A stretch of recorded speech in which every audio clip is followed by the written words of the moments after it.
Rather than remove any of the elements that made Ocarina of Time so great, all of them are here and have been improved in some way. There are also several elements that were added to this game to give it a much more original feel and to set it apart from its predecessor. The first and most important of these elements is the 3-day cycle. Link, from the very beginning of the game, is given a strict time limit of only 3 days in order to accomplish any tasks that he has. If he fails to stop the Skull Kid by the time the 3 days elapse, well then congratulations, you get a first-hand account of the apocalypse. However, since the 72 hours in-game is equal to just under 1 hour of real time, it would be kind of difficult to beat the game under such a strict time limit.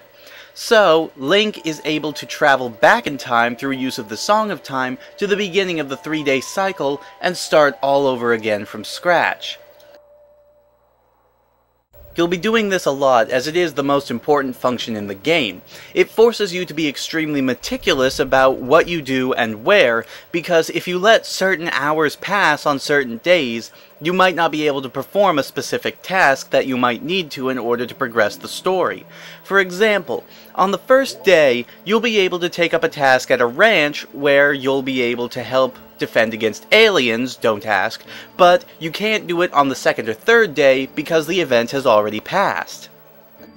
Of course, this can get annoying at times because if you fail to find a task, or just fail a task in general, and aren't able to do it again for the entire 3 days, you do have to reset. And once you reset, well, all the other tasks that you've done reset as well. You'll still get to keep the rewards in most cases, but most of the time you may find yourself having to redo things ad nauseum just to open up more areas in the game.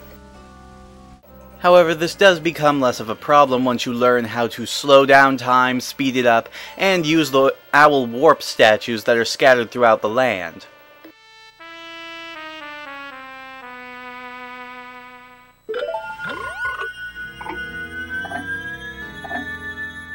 Of course, the other important added feature in this game are the masks.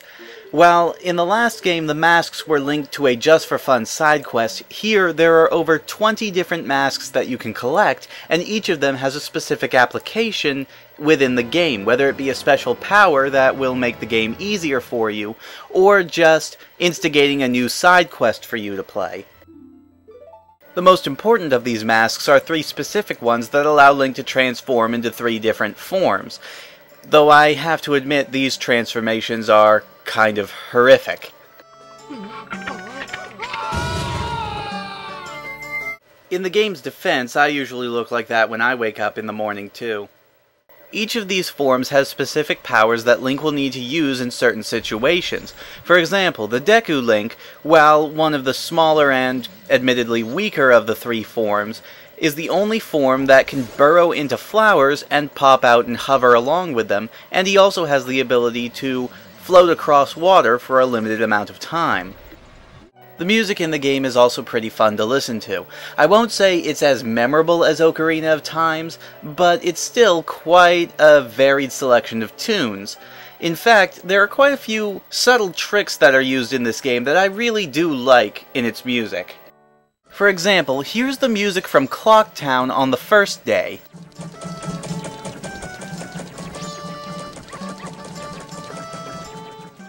On the second day, savvy listeners will notice that the tune has been sped up a little.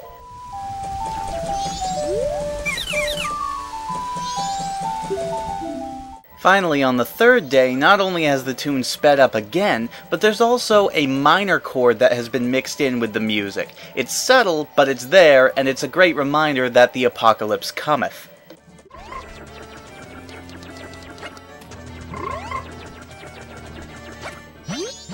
Speaking of music, the theme of music in this game is still present, but it's downplayed compared to Ocarina of Time. Yes, you still use songs for a lot of things. Heck, you use it every time you want to travel back in time. But it's only that one specific song that you use over and over again, whereas in Ocarina of Time, the music had a much bigger role to play. It wasn't the same tune over and over again.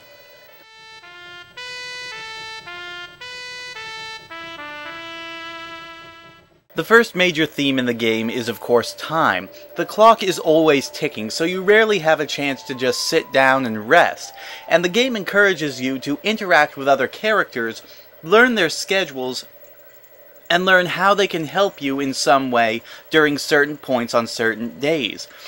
The emphasis on budgeting your time is very, very important because you don't want to undo all the work that you've had to do over the past 3 days just to reset and have to do it all again. Trust me, it's extraordinarily annoying.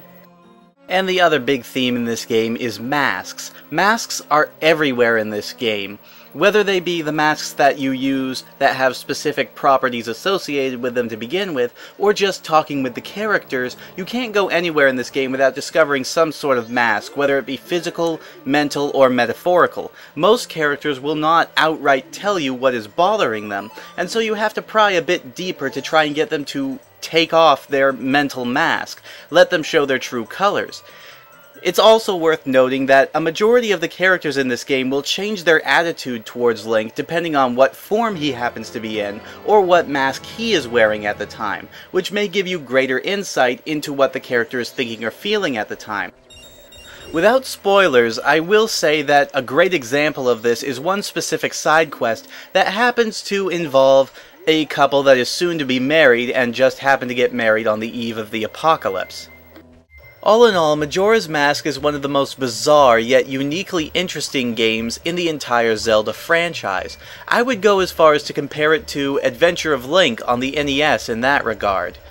They both did some heavy experimenting with the Zelda formula, and while Majora's Mask does not deviate as heavily from its predecessor the way that Adventure of Link did, it still brought quite a few unique ideas to the table. It took a classic formula and piled several other good ideas on top of it, giving us a very unique experience. It was also one of the only Zelda games to give us a really deep and very mature feeling, which hadn't been felt in a Zelda game beforehand. Not even Ocarina of Time would deviate as heavily from a sort of kid-friendly feeling it had had before. I also find it kind of ironic that both of these games happen to be direct sequels from previous Zelda games, and both of them also have one of the largest love or hate relationships in the entire Zelda continuity. Some fans love them, claiming that they are very unique and bring quite a few interesting ideas to the table, while others hate them and say that they deviate too far from the norm and would have been better suited as standalone games rather than part of a well-established franchise. However, neither of those games can compare to the love-it-or-hate-it relationship most people seem to have with our next game, and that is The Legend of Zelda: The Wind Waker. Oh, shut up! At least let me talk about the game first. I'll see you all next time. And bring a better attitude.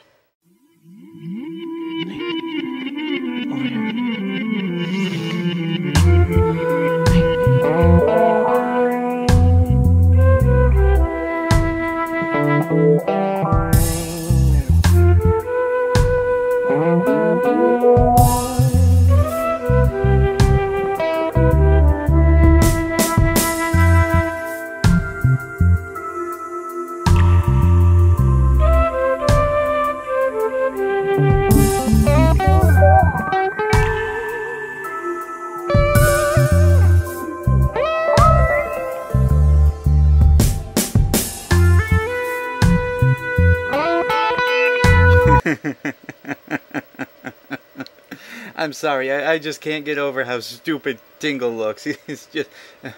Hey, I didn't mean it. Oh, stop!